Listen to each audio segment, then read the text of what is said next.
We are back with our last public hearing on the 2022 through 2023 biennium midterm budget.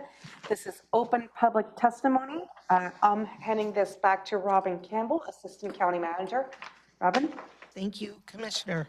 This is the final session of the 2 days budget hearings for the midterm adjustment.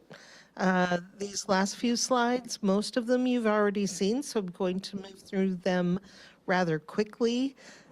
Please stop me if you have any questions or comments about them.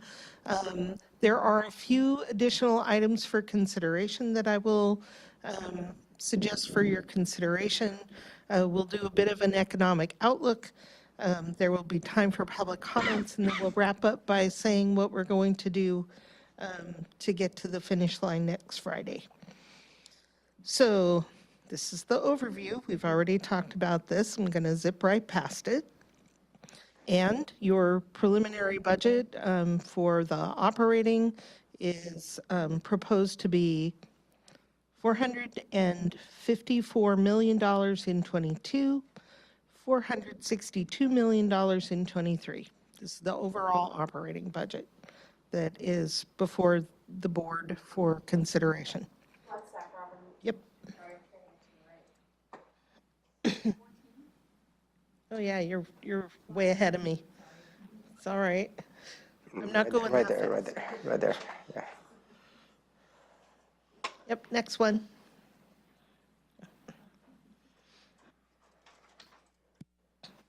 There you go, right there.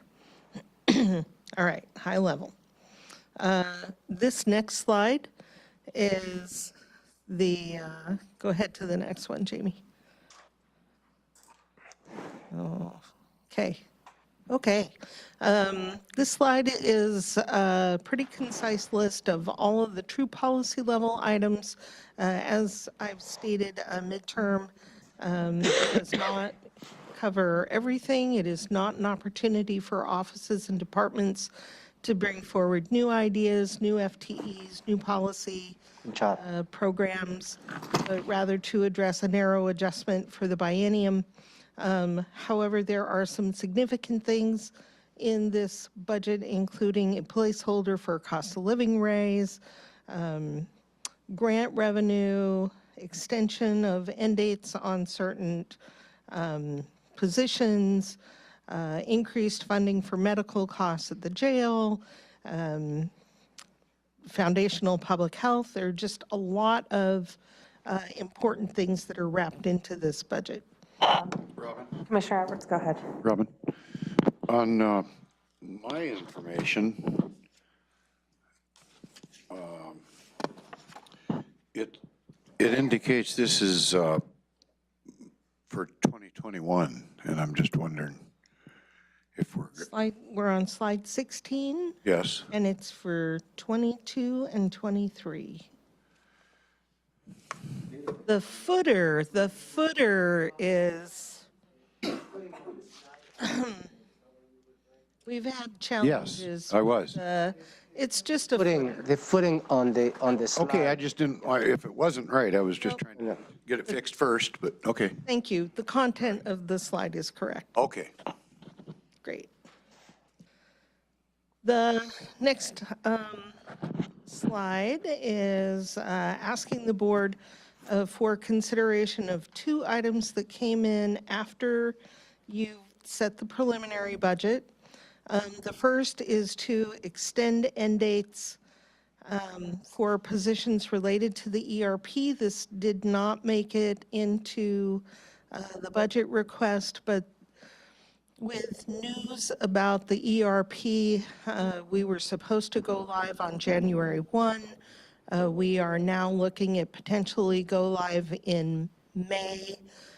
We need these positions to continue, so we ask for your consideration to extend them. And you see they currently end in February and August.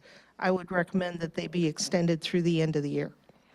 The second item that came to our attention that is worth your consideration is we have an opportunity to purchase a house in coordination with the Thurston Mason Behavioral Health Administrative Services Organization. Office, Organization. yeah, the BHASO, using treatment sales tax funds. So we would ask for a $500,000 appropriation out of TST.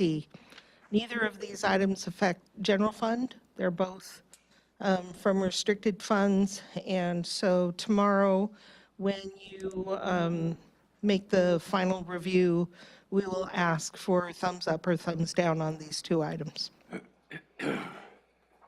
Here is the graph showing historic expenditures. Can I ask a Yes, question on those additional items for consideration? Yep, Why were they submitted so late? so late, because they are completely unanticipated. We thought that we would go live with the new system on January 1, and it's just in the last few weeks that our implementation partner has determined that there's no way they can implement the system on time. So we didn't know about this until a few weeks ago. On the House, when did that come in? That was about 3 weeks ago, too, that this opportunity became available and known. You could delay that. We really can't delay the implementation piece. We need these FTEs, but we can find out more about the TSD. Well, information, I would like to know what would be the impact to the general fund, right? Just from the considerations that we made, we were already just scraping by. And I would want to know just what the impact would be to the general fund. And I mean, is there anything in the contract if we were told it was going to be January and then up until 2 weeks ago, now they're saying it's going to be mid-year? I mean, that seems, So they are doing, the contractor is going to continue to provide services at their expense. There is not compensation that will be paid to the county, but they're not charging us for keeping a full implementation team on board for an additional 5 months. The impact to the general fund is zero. There's sufficient money in the project budget to be able to cover these extended costs. And then the treatment sales tax, that's no impact to the general fund either. well, yeah, with the, Yeah, it's all TST. or I was more concerned about that ERP. The ERP. Because there's, when we had to renegotiate that contract, it was a big deal, and they were Huge. not very flexible with us. They went way above, and it took a lot of negotiating and trying to fit into their parameters so we could continue this project. And now I feel like they've just completely blown this out of, you know, the date that was supposedly promised is going to be way out there. It's extended. Yes, the steering committee has had this conversation, Commissioner, I assure you. And again, Sierra Cedar accepts responsibility for the fact that the system, it's only part of the system, one of the most essential parts of the system, the payroll module that is not ready. They could have stood up the finance system, but it doesn't make sense to us to implement the finance side when the payroll side is so extremely integrated, and it is absolutely not ready to go. So again, the contractor is accepting responsibility for the delay and extending their services at no additional cost to the county. I have several more things to say, but It's been a challenge. But we do need the staff to be able to do the work on the county side. Any other questions about this particular item? And you'll have an opportunity to ask more tomorrow. Not asking for a decision right now. Moving on, slide 18. This is historic trends of general fund revenue and expenses and what you see in any given year. As we talked about, I think we looked at this yesterday. In the vast majority of years, the county has spent less than revenue or right at the revenue line. But in the most recent years, there's been significant reversions, and we have built the fund balance up, as you saw on the graph. And so you have a plan to spend down fund balance in the general fund, which is why the next couple of years we anticipate expenditures exceeding revenue. This, I am so sorry, I know nobody can read this slide. It's super hard to read, but we can get you an expanded version of this chart. This is the general fund workforce, historical trends.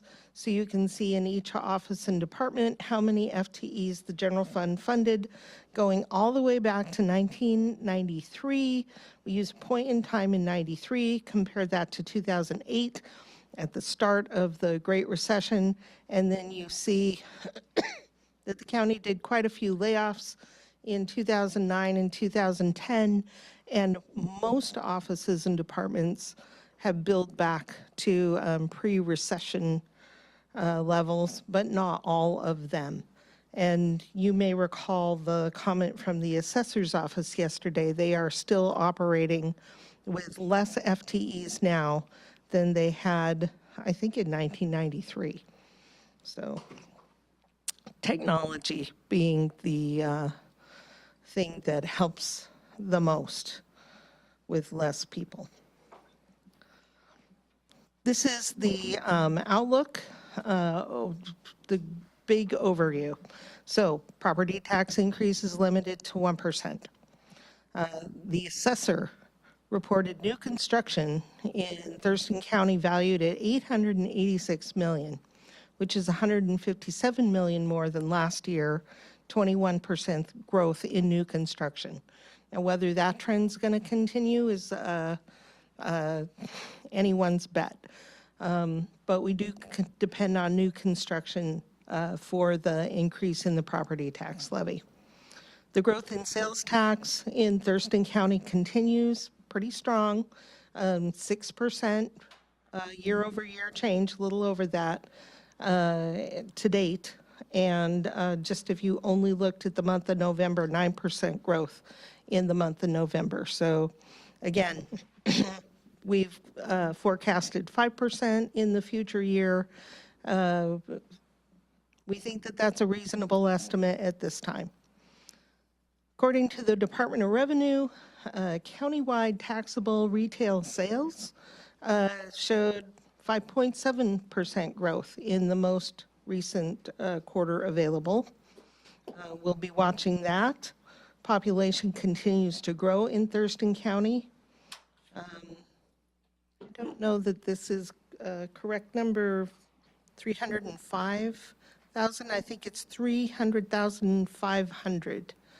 Was the number, unless we've gotten updates. So, but it is about 2% growth in the county's population. I added a comment about real estate. The real estate market is slowing down, and that is mainly due to the increased interest rates for mortgages. Statewide permits for housing construction is declining. And according to the Washington State Economic Revenue Forecast Council, in Thurston County, the number of homes sold has declined, but part of that is due to lack of inventory. The average sale price has continued to go up. It may have peaked at this point. It's taking a few more days than it had a year ago to sell a house. But it's still pretty murky, the direction that we're going. The October 22 unemployment rate in Thurston County is 3.9%. Statewide, it's 3.7%. Those are historic lows. And the economists, excuse me, the economists that many of us saw at recent events and those that we watch are predicting an economic downturn, but there is a lot of debate over when it's coming and how deep it's going to go and how long it's going to last. So we're getting real mixed messages still about the state of the economy and where we're going in the next few years. No one's crystal ball is clear at this time. So as we go, we're going to have to carefully monitor our revenue that's coming in and see if it really does take a dive. And then significant amounts of revenue in this budget are one-time revenue. All those big numbers, and you see them going down next year. And we're going to have to watch those to ensure that we stay on plan with conservative spending to make it in the long run and not, we need to spend one-time revenue on one-time costs, and I think the board has done a good job of that. So general fund workforce is keeping up with population growth. It's a little more steady when you look at the total county workforce. So we're adding staff to be able to serve a growing population and keep our delivery rates reasonable. This is the unemployment rate. You see the huge spike due to COVID and then came right back down and continued that downward trend. It's at historic lows. Here's the sales tax trend that we looked at earlier and the graphic representation of the year-over-year growth. Here's, I don't know why this graph is in here twice. I must have thought it was interesting. It is especially interesting to me that we've got 3 years of revenue in a row at $117 million. So we'll be watching that. This is the forecast. The important thing to note here is we are intentionally spending down fund balance over the next few years, but looking in the long term, by 2030, we expect to hit that 2-month reserve, and then we'll work to maintain that. We have received no written comments. All comments on this budget received have been in public hearings. And this is just my statement to the board that this is the most important thing you do all year long, every year, is adopt a budget. Because without a budget, county government doesn't operate. We can't do anything that the board doesn't approve and fund. And things happen when you invest the county's money in them. So we seriously appreciate the amount of time that the board spends, even on a midterm budget. You spent a significant amount of time. We got down in the weeds. You are very aware of everything in this budget, and I just think that it's so important, and I appreciate so much the work that you all put into this and all of the staff across the county put into this. So super important. And with that, let's do the public hearing part.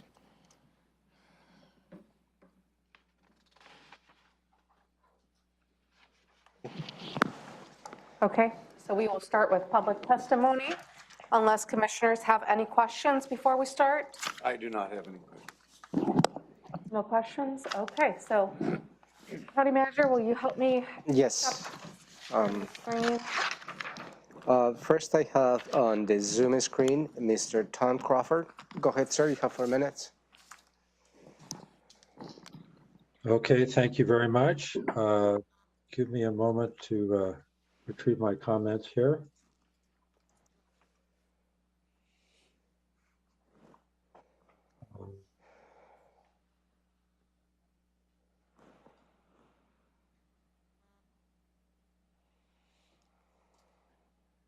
Okay.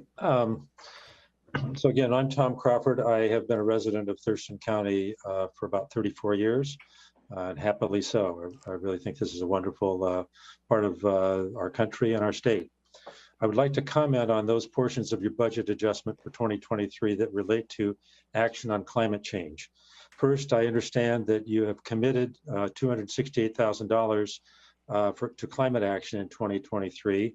I thank you for that, and also for hiring Rebecca Harvey to work full-time on climate action. Second, I ask you to increase this commitment to $750,000 to be in line with the increased financial commitment by Lacey, Olympia, and Tumwater, and to work toward contributing to the county's fair share toward the $3 million target recommended by Thurston Climate Action Team. For ideas of specific projects, the list of projects TCAT included with their investment recommendations may be a helpful resource. Third, I would like to ask the county to share your progress to date in achieving the commitment included in the Thurston Climate Mitigation Plan of reducing community-wide carbon pollution emissions by 45% by 2030 relative to 2015. If there is a document that contains that information, I would be interested in getting a link to or a copy of that document. Finally, I request that you begin annually producing a climate projects list for the coming year at the start of the year, a report at the end of the year summarizing accomplishments, starting with a report for 2022.